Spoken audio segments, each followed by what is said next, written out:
So we're going to discuss two main topics, like how do you spot a bad brand consultant, or in generally speaking, a consultant. The second one is how can a good brand consultant can help your business.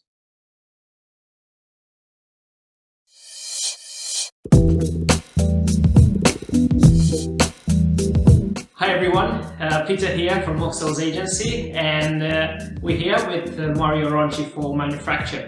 Thank you very much, Peter, for introducing me. I am Mario Ronci from manufacture, and I'm a brand strategist for real estate companies at the moment, putting them out and making them stand out in their market.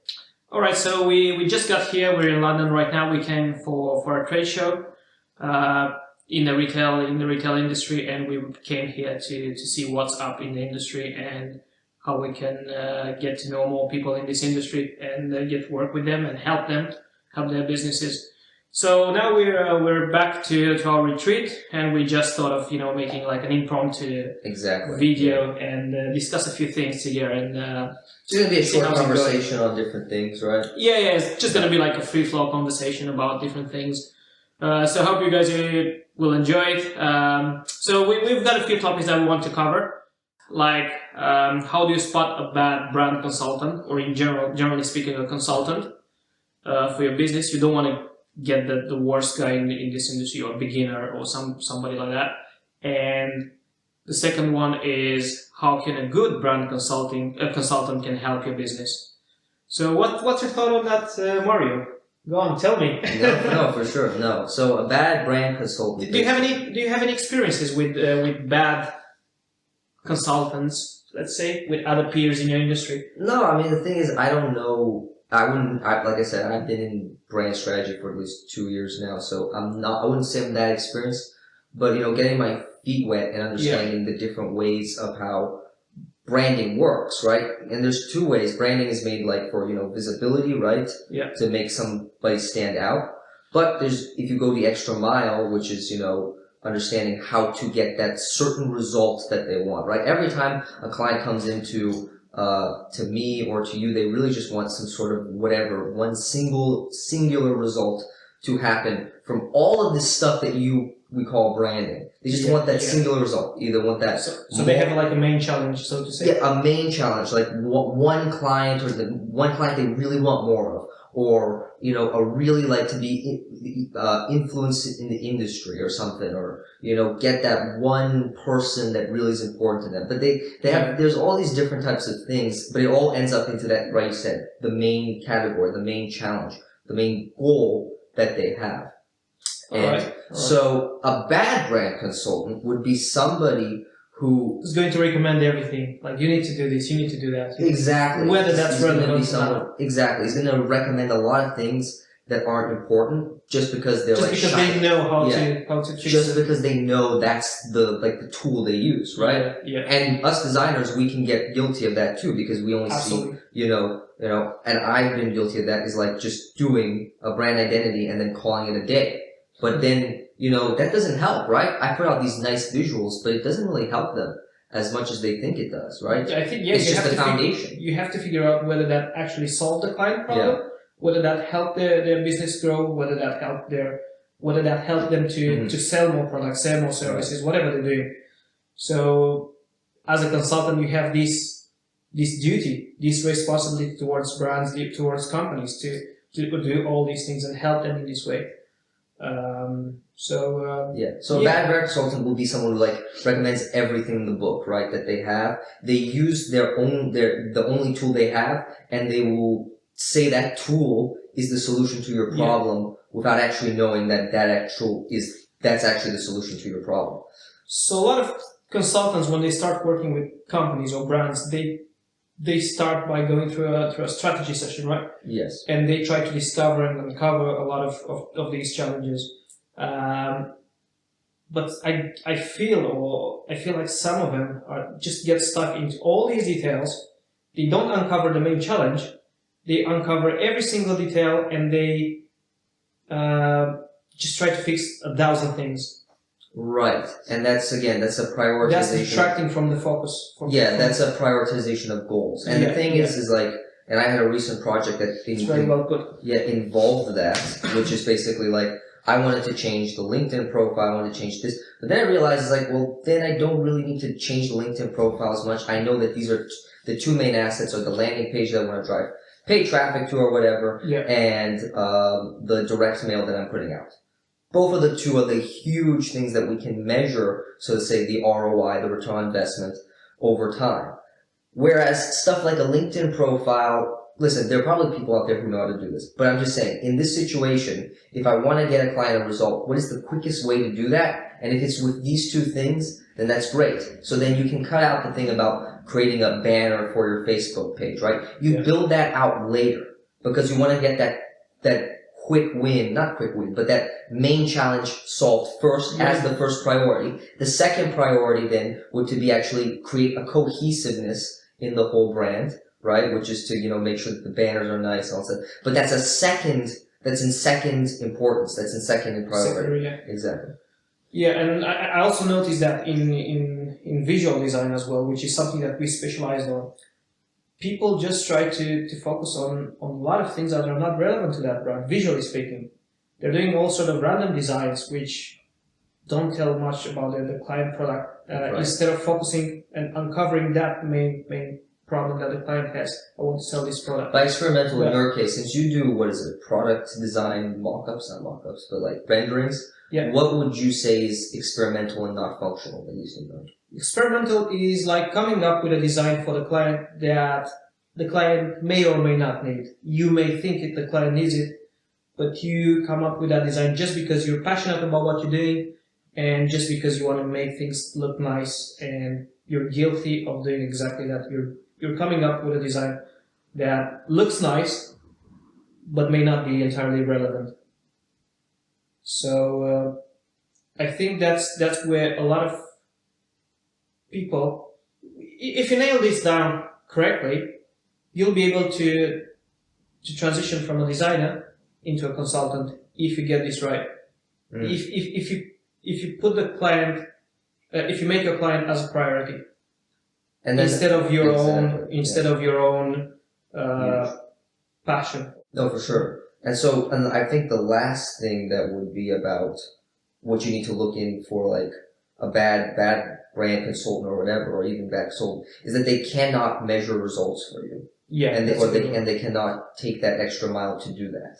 Like I said, there are many consultants out there that the value in them only is to bring clarity to whatever problem you have, right? Yeah. We bring in consultants, because we can't see the forest from the trees. And they come in and then they show us, hey, no, this is how it is. Oh, but it was so simple before. Well, couldn't I have not seen that before? But you couldn't. The way you were in the company, the way you were especially if you're a CEO, you have so many things going on in your head, things to do. And so this thing can be discovered by a consultant, this clarity, right?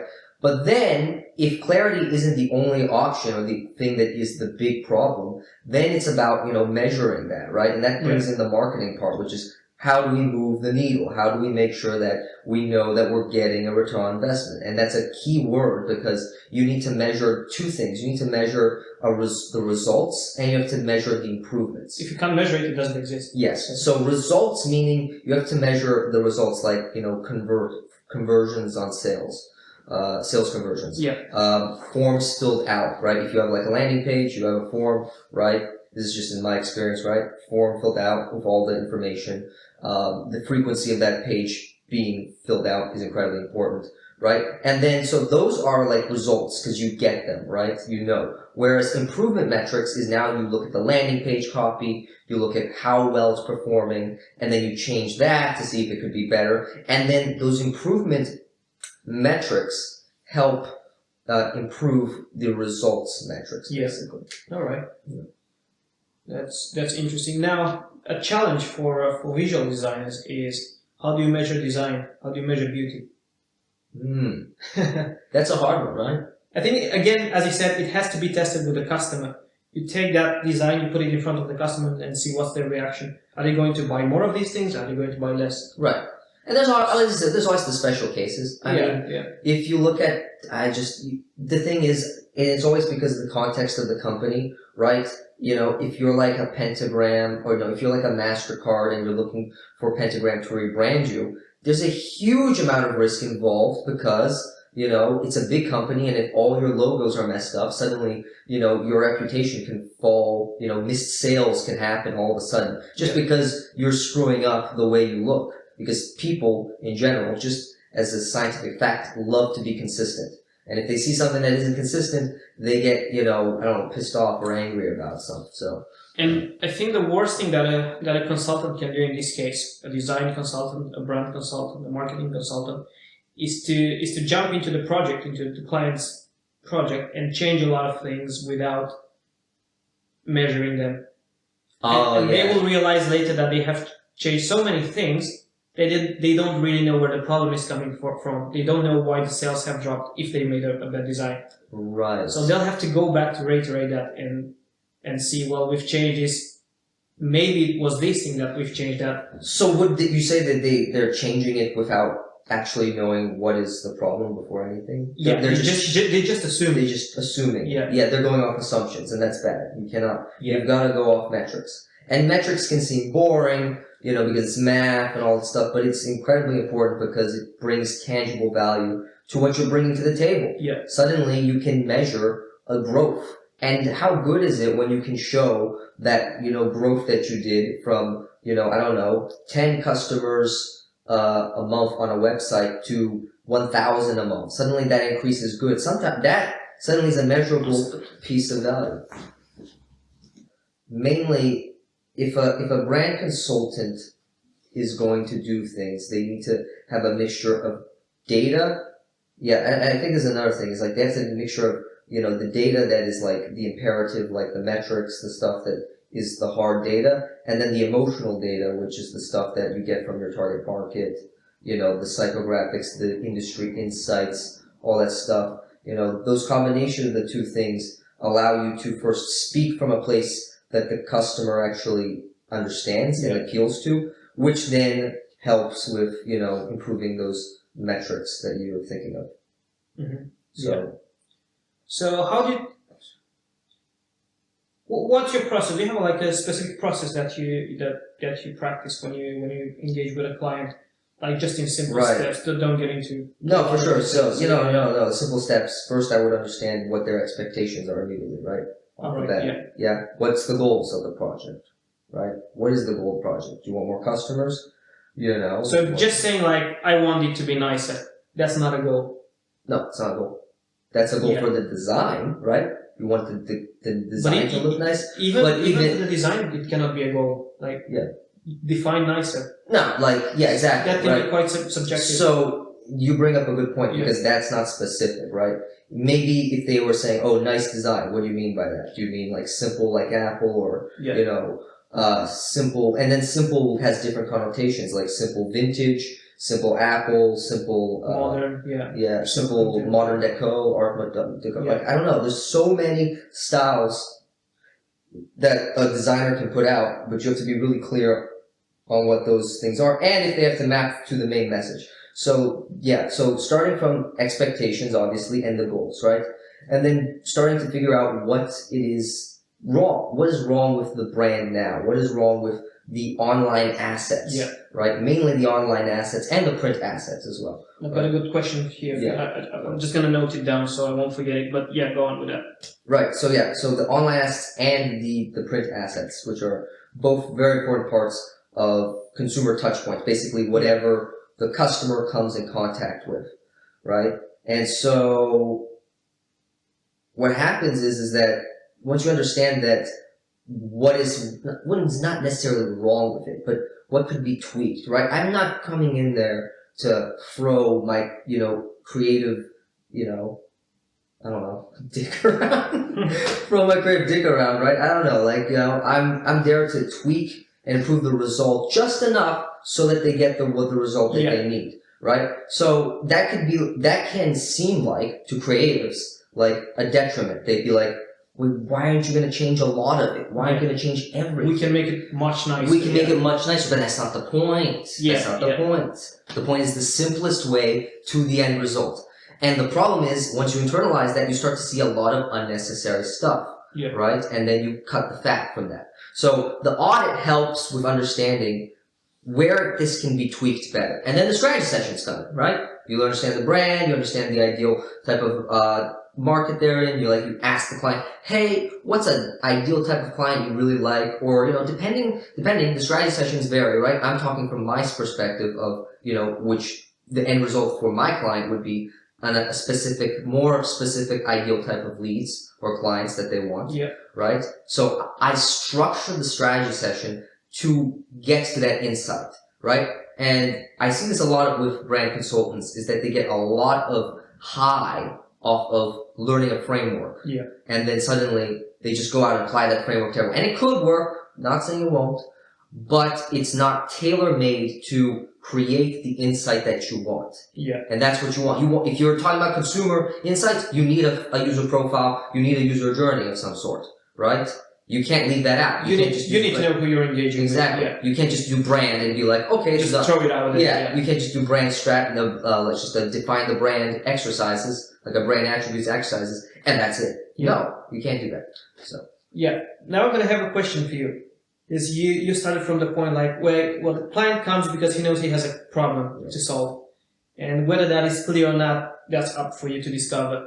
But what do you do when what the client or the company or the brand should do when they actually don't know they have a problem?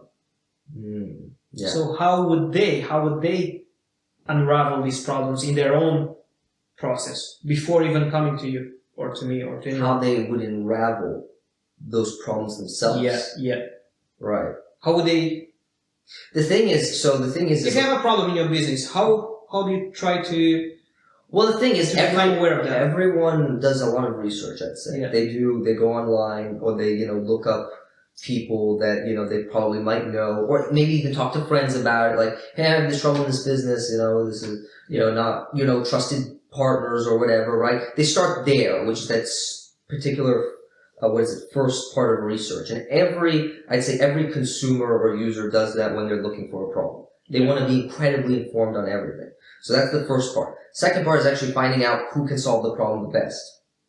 And usually it's not about the person who can solve the problem the best, it's who can communicate, that they can solve the problem the best. Yeah. The thing is, that also can be deceiving because a lot of people can communicate that well, but cannot actually solve the problem. You have to have both. Of course you have to have both. Yeah. I'm just saying, usually, if you are communicating the problem, you can get away with a lot of stuff. Yeah. But you shouldn't try to do that. That's the thing. You should be able to basically back up what you're saying. Mm-hmm. Right?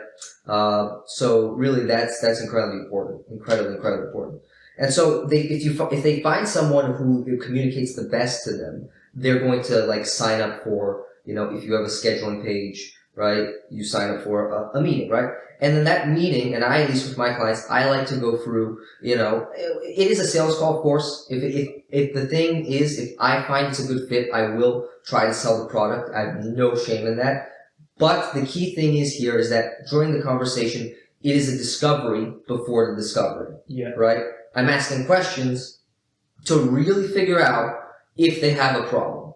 Because sometimes I get clients or prospects that get on the phone and then they have a completely different problem. They have a fulfillment problem. Yeah. The fulfillment problem being what? I don't have enough agents in my brokerage, to handle all the leads coming in. Okay, so you don't have a leads problem, you have a fulfillment problem. Who can actually, take the leads on and provide the service, right?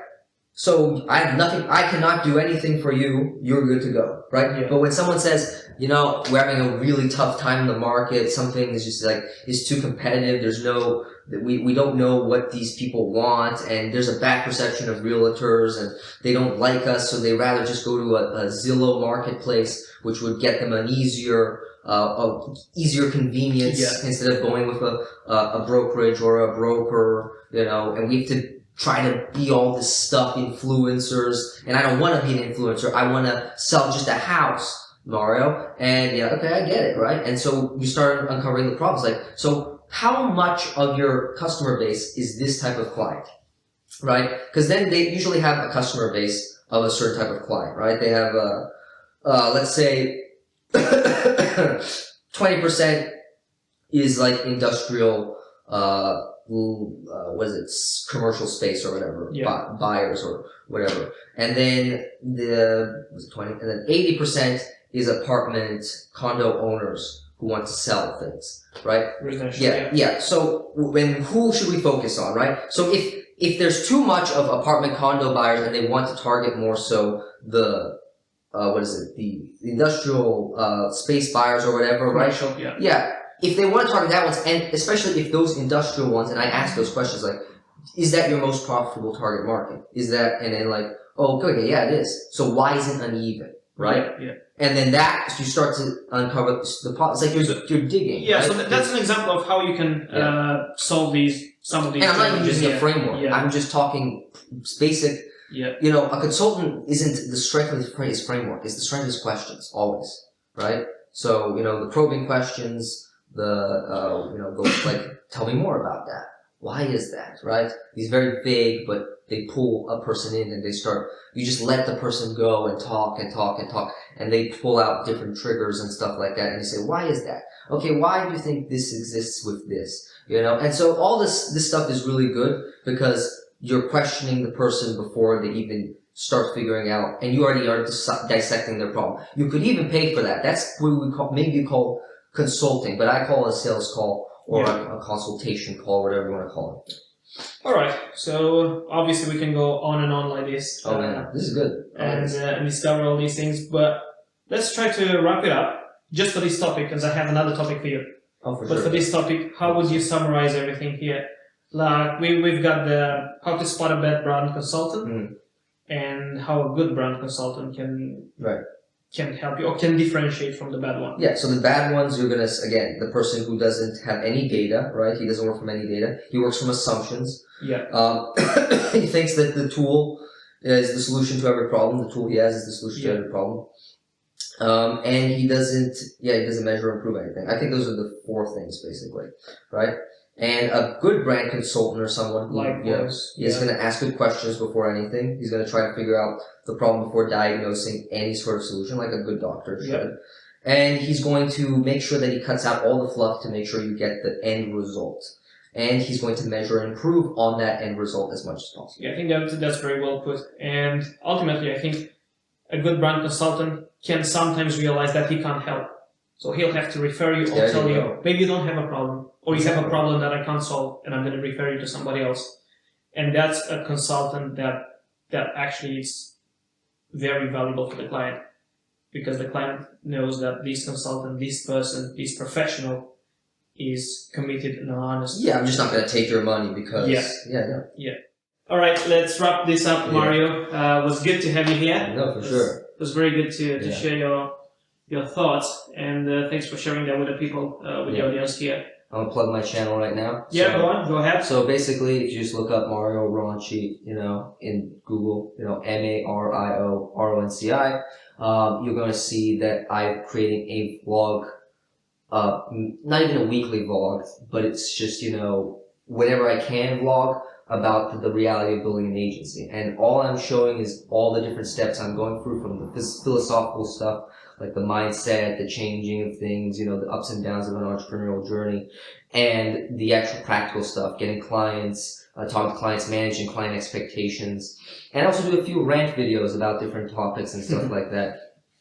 You're good at ranting, Yeah, about 368's, branding fail or whatever. I talk about how that was a bad thing about mismanaging client expectations. So you can learn a lot about through my rants as well. So that's a bunch of content for you right there if you want to check it out. And the main thing, my passion was to really, show the reality of building an agency in its core when I'm really beginning, when I'm learning right from the start. So that, it's my ambition to show you the reality of building an agency.